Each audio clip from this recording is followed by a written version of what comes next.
Hello everyone, আমি রুদ্রাক্ষী। আজকে বাড়িতে ভেন্ডির ঝাল রান্না করেছি। তার জন্য প্রথমে এই আলু, পেঁয়াজ আর ভেন্ডিটা ভালো করে কেটে নিয়েছি। তারপরে কড়াইতে একটুখানি তেল দিয়ে দিয়েছি। তেলটা গরম হওয়ার পর তার মধ্যে আমি ভেন্ডিগুলো দিয়ে দিয়েছি এবং ভেন্ডিটা দেওয়ার পর তাতে নুন এবং হলুদ দিয়ে একটুখানি ভেজে নেব।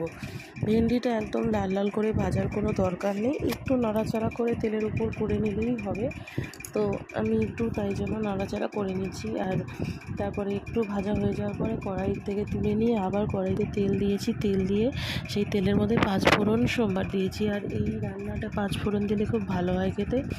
তাই পাঁচফোড়ন দিয়ে তার মধ্যে আলু আর পেঁয়াজটা দিয়েছি, দিয়ে একটু ভাজা ভাজা করে নিচ্ছি।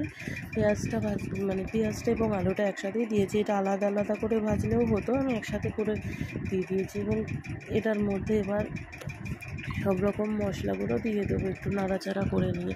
এর মধ্যে নুন দিয়েছি, হলুদ দিয়েছি, লঙ্কার গুঁড়ো দিয়েছি, আর জিরের গুঁড়ো, ধনের গুঁড়ো, সব রকম মশলা দিয়ে এবার এটাকে ভালো মতন করে একটু নাড়াচাড়া করে নেবো যতক্ষণ না মশলাটা যাতে পুড়ে না যায়, সেই জন্য এটার মধ্যে আমি একটু সামান্য পরিমাণ জল অ্যাড করেছি।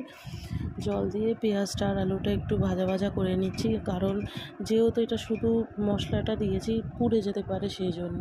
তো একটু ভাজা ভাজা হয়ে যাওয়ার পর এর মধ্যে ভেন্ডিগুলো ভেজে তুলে রেখেছিলাম যে ভেন্ডিগুলো, সেটাও দিয়েছি। সেটা দিয়ে এবার একটু নাড়াচাড়া করে দিয়ে এবার অনেকটা পরিমাণ জল দিয়েছি, কারণ আলুগুলো যেহেতু একটু শক্ত রয়েছে, সিদ্ধ হতে হবে। তারপর আলুটা অনেকটা সিদ্ধ হয়ে যাওয়ার পর জলটা দেওয়ার পর আলুটা অনেকটা সিদ্ধ হয়ে গেছে। তারপরে দেখো একদম মাখা মাখা করে নামিয়ে নিচ্ছি। তো এইভাবে ভেন্ডির এই তরকারিটা বেশ ভালো লাগে। এটা ভাত দিয়ে খেতেও ভালো লাগে বা রুটি দিয়ে খেতেও ভালো লাগে। আমি এটা রুটি দিয়েই খাবো।